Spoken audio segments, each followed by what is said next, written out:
ichor, and a startling amount of bright red human blood painted the polished black stone of the nursery corridor.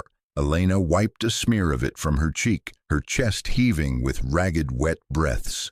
At her feet lay the twisted, fragile-boned remains of a Lithari infiltrator, his cranial plating cracked wide by the heavy silver serving platter she still gripped in her trembling right hand. Behind her, the vault doors hummed, locked and impenetrable. They mistook her gentleness for a lack of teeth. Truth is, they had no idea what a human was capable of when the things she loved were cornered. It hadn't started this way. 3 months earlier, the High Matriarch of the Lithari Hive Clutch had looked at Elena Vane with a mixture of aristocratic skepticism and quiet desperation. The royal heirs were bioluminescent, skittish creatures, vibrating with nervous energy that no native attendant could manage. Elena was hired as a final resort, a Terran caregiver brought into the towering, sterile heights of the obsidian spire. She didn't discipline them, she adapted to them. She established a daily rhythm, filling the cold stone halls with soft Terran folk songs. She taught them hide and seek, a complex tactical evasion game to the young Lithari, but to Elena it was just a way to hear them laugh. It was a soft, clicking sound that made her own heart swell. And then there was Sentinel Commander Kalin. He began as a silent observer, his four-eyed gaze tracking her every move with rigid suspicion. He stood by the arched doorways, a monument of armor and discipline, waiting for the frail human to fail. But the suspicion softened. It had to. He watched how she never flinched when the air's bioluminescence flared in sudden, blinding alarm. He felt the unexpected lingering heat of her skin when she accidentally brushed his armored forearm while passing a datapad. The pull between them grew in the quiet space between words. During the night cycle, they began sharing the silence. Kalin didn't understand why his chest tightened when she looked at him, and Elena didn't understand why the steady vibration of his armor became her favorite comfort. Beneath the lullabies, she carried the DNA of an apex defender, but when she sat beside Kalin, she allowed herself to just be soft. She let the mask slip. It turned out the spire wasn't as untouchable as the matriarch believed. The shift happened during the mid-cycle rest. The air in the nursery wing grew unnaturally cold, the ambient light flickering as the biometric wards didn't scream. They simply died, one by one. Splinter faction, elite infiltrators bypassing the security grid to execute the royal lineage. Elena smelled the metallic tang of ionized copper before she saw them. She didn't panic. Her heart rate actually slowed, locking into a primal, steady thud. She shoved the chattering, glowing heirs into the internal vault, her fingers flying across the manual override panel. The heavy doors slammed shut, severing the connection from the outside, sealing the children in the dark. But the primary seal required a physical manual lock from the exterior. She couldn't go in with them. Elena stood alone in the kill zone corridor. 6 sleek figures detached themselves from the walls, their weapons humming with lethal intent. The most dangerous place in the sector is the 3 feet of floor in front of a human nanny. Elena picked up the heavy serving platter left over from the children's meal.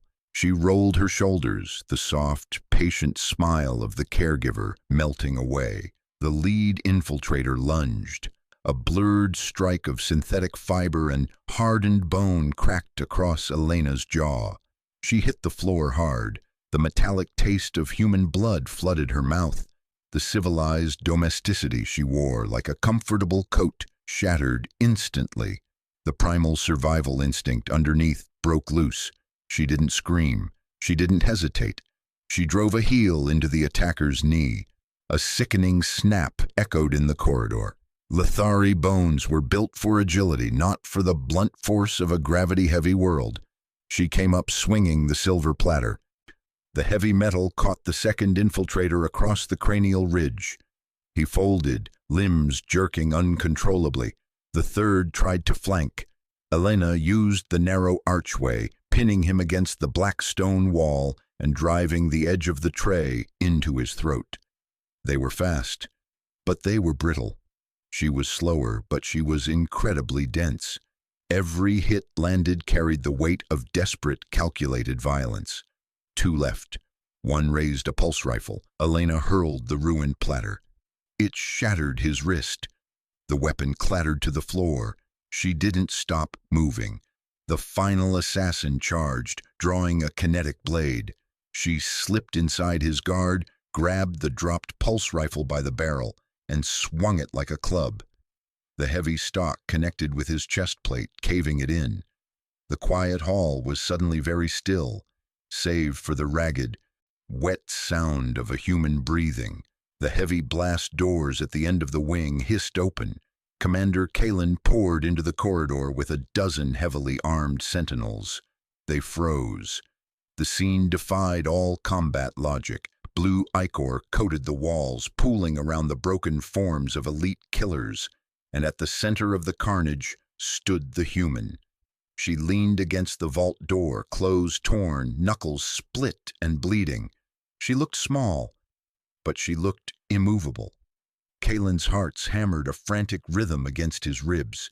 He crossed the distance in 3 strides, his 4 eyes wide with a terror he had never known in battle. He reached out. "No medical," she breathed, waving a frantic Lethari medic back with a trembling hand.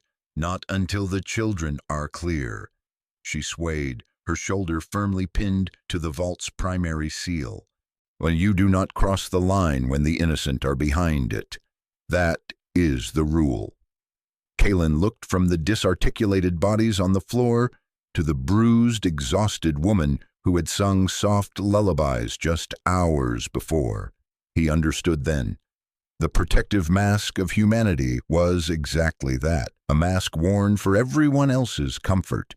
He turned to his lieutenant. "Wipe the security feeds." The lieutenant blinked. "Commander." The splinter faction turned on themselves. Kalin ordered, his tone leaving no room for debate. A sudden dispute over the bounty.